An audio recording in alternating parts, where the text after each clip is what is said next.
अथ षोडशोऽध्यायः 16वां अध्याय।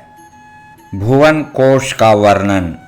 राजा परीक्षित ने कहा, मुनिवर, जहाँ तक सूर्य का प्रकाश है और जहाँ तक तारागण के सहित चंद्रदेव दिख पड़ते हैं, वहाँ तक आपने भूमंडल का विस्तार बतलाया है। उसमें भी आपने बतलाया कि महाराज प्रियव्रत के रथ के पहियों की 7 लीकों से 7 समुद्र बन गए थे, जिनके कारण इस भूमंडल में 7 द्वीपों का विभाग हुआ।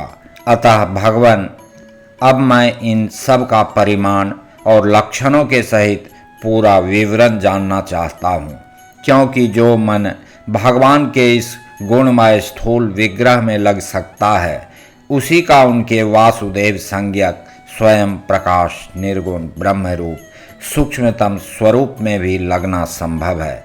अतः गुरुवर, इस विषय का विशद रूप से वर्णन करने की कृपा कीजिए। श्री सुखदेव जी बोले, महाराज, भगवान की माया के गुणों का इतना विस्तार है कि यदि कोई पुरुष देवताओं के समान आयु पाले तो भी मन या वाणी से इसका अंत नहीं पा सकता। इसलिए हम नाम, रूप, परिमाण और लक्षणों के द्वारा मुख्य मुख्य बातों को लेकर ही इस भूमंडल की विशेषताओं का वर्णन करेंगे। यह जम्बू द्वीप जिसमें हम रहते हैं, भूमंडल रूप कमल के कोश स्थानीय जो 7 द्वीप हैं, उनमें सबसे भीतर का कोश है। इसका विस्तार 1 लाख योजन है और यह कमल पत्र के समान गोलाकार है। इसमें 9 हजार योजन विस्तार वाले 9 वर्ष हैं, जो इनकी सीमाओं का विभाग करने वाले 8 पर्वतों से बटे हुए हैं। इनके बीचों बीच इलावृत नाम का 10वां वर्ष है, जिसके मध्य में कुल पर्वतों का राजा मेरु पर्वत है। वह मानो भूमंडल रूप कमल की कर्णिका ही है। वह ऊपर से नीचे तक सारा का सारा सुवर्णमय है और 1 लाख योजन ऊंचा है। उसका विस्तार शिखर पर 32,000 और तलेटी में 16,000 योजन है तथा 16,000 योजन ही वह भूमि के भीतर घुसा हुआ है, अर्थात भूमि के बाहर उसकी ऊंचाई 84,000 योजन है। इलावृत वर्ष के उत्तर में क्रमशः नील, श्वेत और श्रृंगवान नाम के 3 पर्वत हैं, जो रम्यक, हिरण्मय और कुरु नाम के वर्षों की सीमा बांधते हैं। वे पूर्व से पश्चिम तक खारे पानी के समुद्र तक फैले हुए हैं। उनमें से प्रत्येक की चौड़ाई 2000 योजन है तथा लंबाई में पहले की अपेक्षा पिछला क्रमशः 10 से कुछ अधिक कम है। चौड़ाई और ऊंचाई तो सभी की समान है। इसी प्रकार इलावृत के दक्षिण की ओर एक के बाद एक निषद, हेमकूट और हिमालय नाम के 3 पर्वत हैं।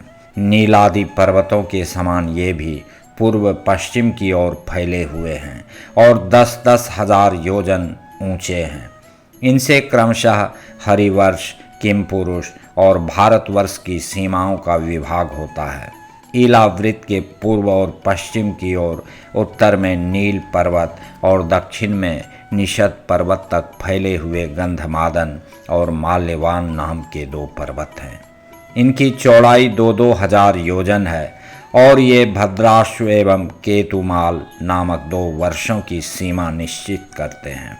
इनके सिवा मंदर, मेरु मंदर, सुपार्श्व और कुमुद, ये 4 10-10 हजार योजन ऊंचे और उतने ही चौड़े पर्वत मेरु पर्वत की आधारभूता ठूनियों के समान बने हुए हैं। इन चारों के ऊपर इनकी ध्वजाओं के समान क्रमशः आम, जामुन, कदम और बड़ के 4 पेड़ हैं। इनमें से प्रत्येक 1100 योजन ऊंचा है और इतना ही इनकी शाखाओं का विस्तार है। इनकी मोटाई 100 योजन है। भरत श्रेष्ठ, इन पर्वतों पर 4 सरोवर भी हैं, जो क्रमशः दूध, मधु, ईख के रस और मीठे जल से भरे हुए हैं। इनका सेवन करने वाले यक्ष, किन्नरादि उपदेवों को स्वभाव से ही योग सिद्धियां प्राप्त हैं। इन पर क्रमशः नंदन, चैत्र रथ, वैभ्राजक और सर्वतोभद्र नाम के 4 दिव्य उपवन भी हैं। इनमें प्रधान प्रधान देवगण अनेकों सुर सुंदरियों के नायक बनकर साथ साथ विहार करते हैं। उस समय गंधर्वादि उपदेवगण इनकी महिमा का बखान किया करते हैं। मंदराचल की गोद में जो 1100 योजन ऊंचा देवताओं का आम्र वृक्ष है, उससे गिरि शिखर के समान बड़े बड़े और अमृत के समान स्वादिष्ट फल गिरते हैं। वे जब फटते हैं तब उनसे बड़ा सुगंधित और मीठा लाल लाल रस बहने लगता है। वही अरुणोदा नाम की नदी में परिणत हो जाता है। यह नदी मंदराचल के शिखर से गिरकर अपने जल से इलावृत वर्ष के पूर्वी भाग को सींचती है। श्री पार्वती जी की अनुचरी यक्ष पत्नियां इस जल का सेवन करती हैं। इससे उनके अंगों में ऐसी सुगंध निकलती है कि उन्हें स्पर्श करके बहने वाली वायु उनके चारों ओर 10-10 योजन तक सारे देश को सुगंध से भर देती है। इसी प्रकार जामुन के वृक्ष से हाथी के समान बड़े बड़े प्रायः बिना गुठली के फल गिरते हैं।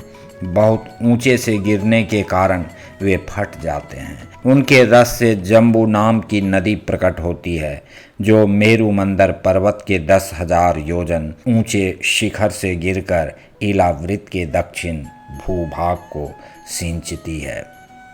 उस नदी के दोनों किनारों की मिट्टी उस रस से भींग कर जब वायु और सूर्य के संयोग से सूख जाती है, तब वही देवलोक को विभूषित करने वाला जाम्बू नद नाम का सोना बन जाती है। इसे देवता और गंधर्वादि अपनी तरुणी स्त्रियों के सहित मुकुट, कंकण और करघनी आदि आभूषणों के रूप में धारण करते हैं। सुपार्श्व पर्वत पर जो विशाल कदम्ब वृक्ष है, उसके 5 कोटरों से मधु की 5 धाराएं निकलती हैं। ये सुपार्श्व के शिखर से गिरकर इलावृत वर्ष के पश्चिमी भाग को अपनी सुगंध से सुवासित करती हैं। जो लोग इनका मधुपान करते हैं, उनके मुख से निकली हुई वायु अपने चारों ओर 100-100 योजन तक इसकी महक फैला देती है। इसी प्रकार कुमुद पर्वत पर जो शतवल्श नाम का वट वृक्ष है, उसकी जटाओं से नीचे की ओर बहने वाले अनेक नद निकलते हैं। वे सब इच्छानुसार भोग देने वाले हैं। उनसे दूध, दही, मधु, घृत, गुड़, अन्न, वस्त्र, शय्या, आसन और आभूषण आदि सभी पदार्थ मिल सकते हैं। ये सब कुमुद के शिखर से गिरकर इलावृत के उत्तरी भाग को सींचते हैं। इनके दिए हुए पदार्थों का उपभोग करने से वहाँ की प्रजा की त्वचा में झुर्रियाँ पड़ जाना, बाल पक जाना, थकान होना, शरीर में पसीना आना तथा दुर्गंध निकलना, बुढ़ापा, रोग, मृत्यु, सर्दी, गर्मी की पीड़ा, शरीर का कांतिहीन हो जाना तथा अंगों का टूटना आदि कष्ट कभी नहीं सताते और उन्हें जीवन पर्यंत पूरा पूरा सुख प्राप्त होता है।